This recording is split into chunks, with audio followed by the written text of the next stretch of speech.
I guess the success that you have had on your YouTube and all that stuff, I mean, how has that impacted your life?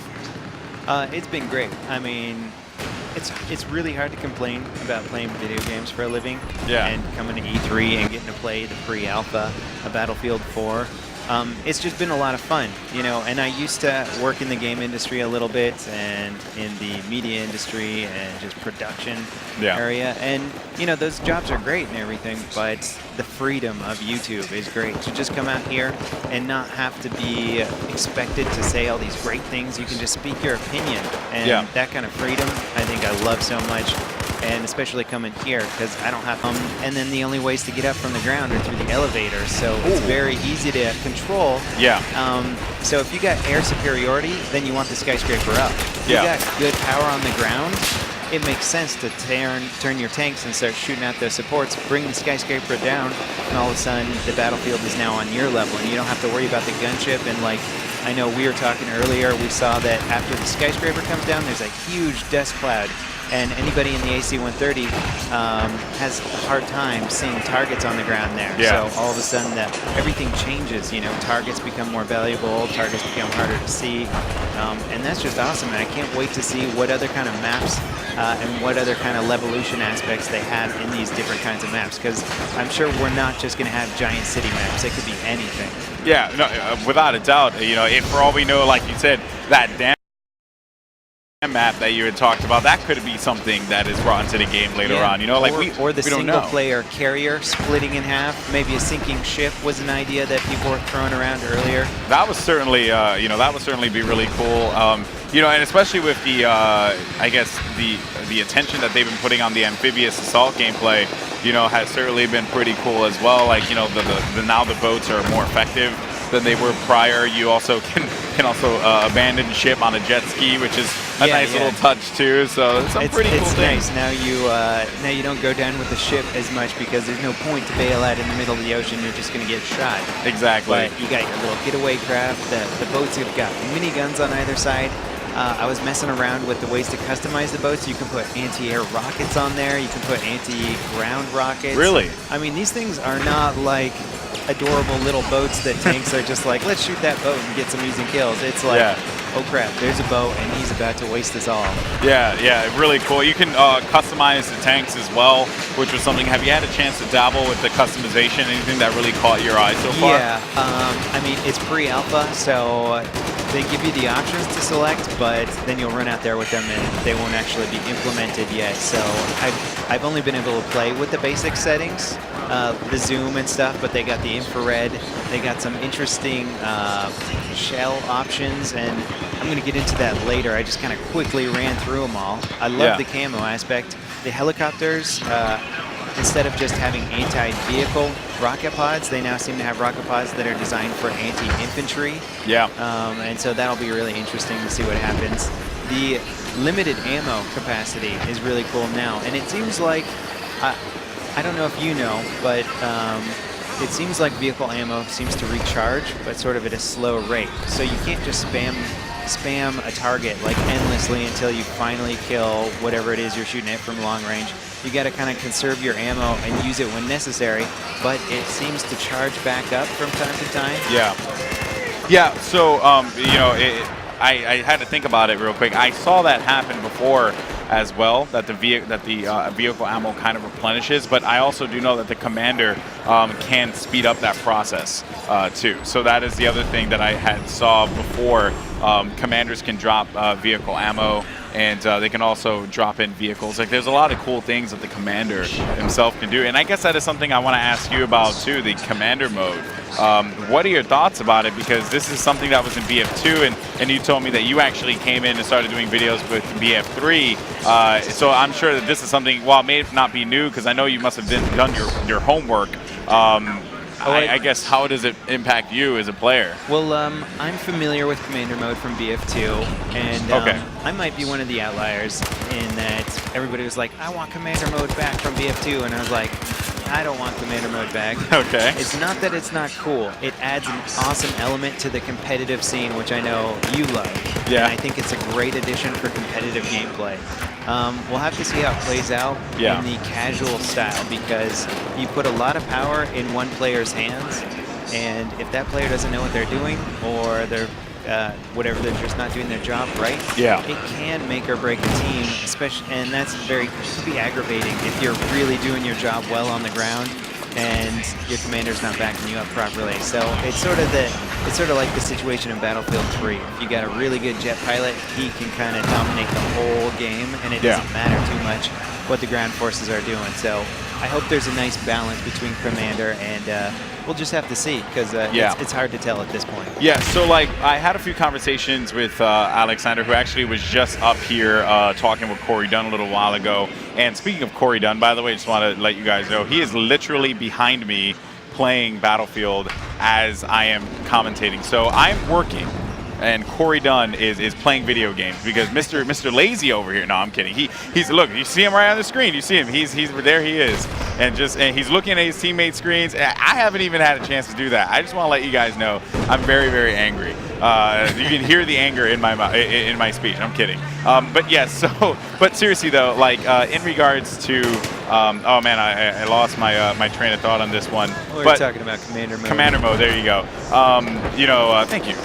So, I had spoke with Alexander about that before, and then Corey spoke to him as well. So commander mode, basically, they are looking at fair ways of putting the commander in there.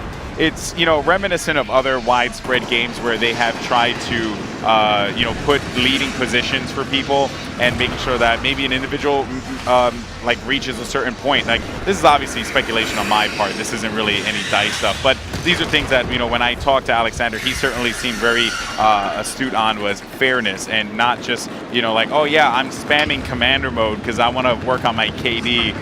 They're definitely going to have some kind of balance with it. And that really is a thing that I've been loving about DICE throughout this entire conference, and just in general in my dealings with them. They truly, truly care about balance. It is a big point of interest to them. So when you played, when you had your chance to hop into a few sessions, what were you playing normally? What was like your more go-to I was trying to mix it up a bit. I felt like I was having a lot of luck with the support class, because I was going through my ammo real fast with the other classes, and then having to switch to sidearm. So support's got some pretty nice machine guns available to them, and I'm always looking for the nuances. Like the big picture stuff is stuff that you can read about online. I'm looking for the small stuff, and I think that one of the coolest things here is the new scope options, the new sight options. You have all these cool options with new laser sights, new red dot sights. You got your flip-up sights. You've got adjustable zoom settings for snipers now. And these are things that I think everybody was wishing were in Battlefield 3, and now that they're here in Battlefield 4, they're just done so well. I don't think I've played any other shooter that has sights that look this cool, and are actually authentic sights too, like real stuff you would find on the modern military battlefield. They have the angled foregrip that Magpul makes, and that's really popular now, and it's just starting to show up in video games. And it's really cool, because you have lots of options for how to configure a gun in real life, and they're starting to show up in Battlefield 4. So for those who may not know, since you actually had a chance to mess around with it, we could have a lot of new viewers in here. What is the angled foregrip in your, like, from what you've been seeing and messing around with? Okay, so you have vertical foregrip, which is common in Battlefield 3 and other shooters. And the way it's set up in this game is it allows you to shoot from the hip more accurately, and when you're moving, it's going to make your fire more accurate. The angled foregrip changes the way that you hold the gun, and that's going to help you control the recoil better. So if you're aiming down sights and you're trying to pick off that guy at long range with some burst fire, that's going to help you out, but it's not going to help you out with the hip fire situation or the movement. So it's just all these awesome ways to really spec out your gun to suit your particular playstyle. Yeah, and one of the things that I was so excited to see, and I've been talking about this all day long, was the canted iron sights. I'm sorry. The canted iron sights. Okay, with the iron sight on the side, and then you have your aiming as well. You have like a red dot or maybe a scope or something like that. I just love that. Like, it's the coolest looking. I mean, as soon as they showed that in the first trailer, I was so pumped. I was like, is that going to be a multiplayer? Like, that's literally what I thought to myself. And then when I saw it in there, like Corey was like, hey, you should use the canted iron sight. It's like, oh crap. it's here, and I was so into it. I actually used that in my first run through, and I tore some people up with it because, you know, I mean, I have the best of both worlds. Got my iron sight action, got my scope. It was really cool. And what's so cool and in very much in DICE tradition is that things are not just aesthetic in this game. It has a purpose. You throw a nice 4x sight on your assault rifle there, you can pick off guys at long range, but if you want to downgrade to that close quarter, you switch over to the canted iron sight, the 45-degree iron sight, you can pick them off in close quarter. So it is actually useful. It's not just like, hey, look how cool it is to switch the gun on its side and shoot that way. Yeah, without a doubt. And you know, while I have you here, you know, might as well ask you about, we've been talking about all the different things that were introduced here, but we're looking at one of the biggest and my favorite feature in this in Battlefield 4, spectator mode. Yes. What do you think about it, man? I mean, as a YouTuber, this must make you really happy. Absolutely. You know, the community has spoken. We've all heard the cries for spectator mode. It's a big deal for competitive gaming. This is what everybody in the Battlefield community wants, and I was actually a little bit part of the competitive community for Battlefield 2 gaming, and spectator mode was used really well, and it was fun to watch the games. Even if you weren't playing in the games, even if you weren't that big of a Battlefield fan, you could still watch from spectator mode and understand what was going on. And it looks really cool here. I'll admit I'm a little bit behind the times because you guys have been showing it off online and I've been here playing the game and stuff. Of course. But what are some of the details with spectator mode?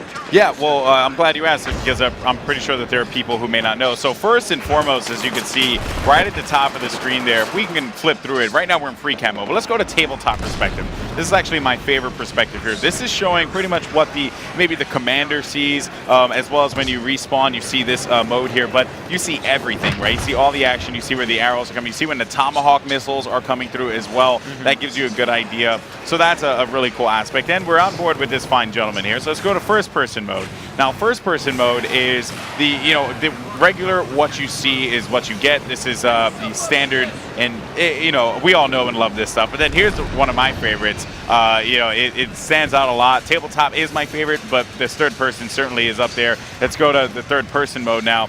This is cool because you can actually see the card there, and exactly now you're talking, right? So you can see the card, the player card, and get an idea of what they're using. You can see he's using muzzle brake, canted iron sights, as well as an angled grip. He does not have a lot of ammo left, and these are the things that you see. You see how many grenades he has, his health, and that kind of stuff in it is certainly very cool. So there's a lot of different things. And keep in mind, folks, for those of you guys watching as well as for you, LevelCap, this is not final by any means. This could very well change as far as like what they intend on doing down the line. There is a lot of variety out there, and they're more than aware of it. So they are going to be doing tweaks to spectator mode after this event is done, without a doubt. Yeah, this looks amazing, and the third-person perspective is so important for spectator mode in competitive gaming because when you're playing first-person, people watching aren't necessarily tuned into the headset, so you can't hear people sneaking up around you or behind you.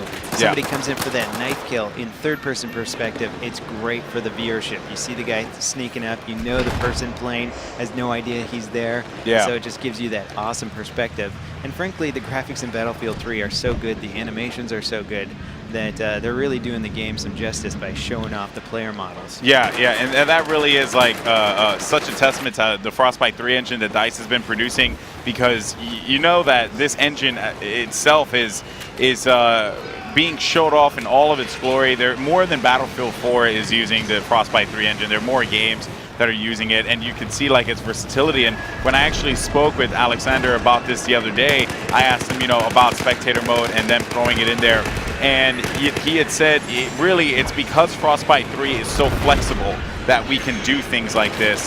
And that, I mean, wow, just the fact that DICE had built this in the game and built this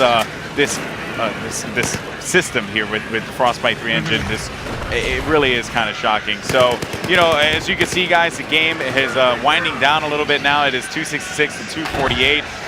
Right now, I would actually say it's a pretty close game. Yeah, absolutely. It's 2 points. Oh, they just lost one of them there. So it looks like US might be going down, but but that's pretty much it. The layout of the map is great. Yeah.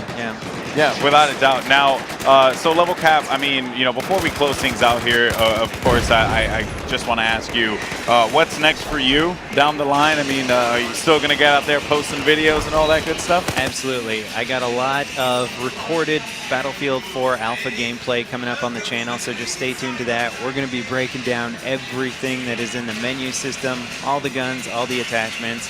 Everything I know, I'm going to put up on YouTube and inform the viewers. So stay tuned for that. Yep, and there you can see the 64 players that are here. No one else at E3 is doing what DICE is doing here. They have 64 PCs lined up, right? And so many people coming through. There's literally always a crowd of people that are here trying to play Battlefield 4. It really is something to sight to behold, right? It's awesome, and DICE has done a great job of moving people through. Also, with 64 computers, you can get crowds through. It's like a little mini army every time walking onto the stage, and then the next army coming along. So most of the people here that I've talked to have gotten a chance to play it. That's very cool. And yeah, that's right. And, you know, of course, guys, you can tune into the live stream. Since you're not here at E3 2013, you can tune into the live stream for more awesome gameplay live from the show floor at E3 2013. But LevelCap, thank you so much, man, for your time. Thanks for having me. I really appreciate it, man. Make sure you guys watch LevelCap's videos on YouTube, youtube.com/LevelCap. And we are going to be right back with some more Battlefield 4 action coming at you from the LA Convention Center in Los Angeles, California. You know, Battlefield 4 really has been quite the showing here, and it's won so many nominations. It's been awarded so many nominations so far, and really just the praise keeps on coming through.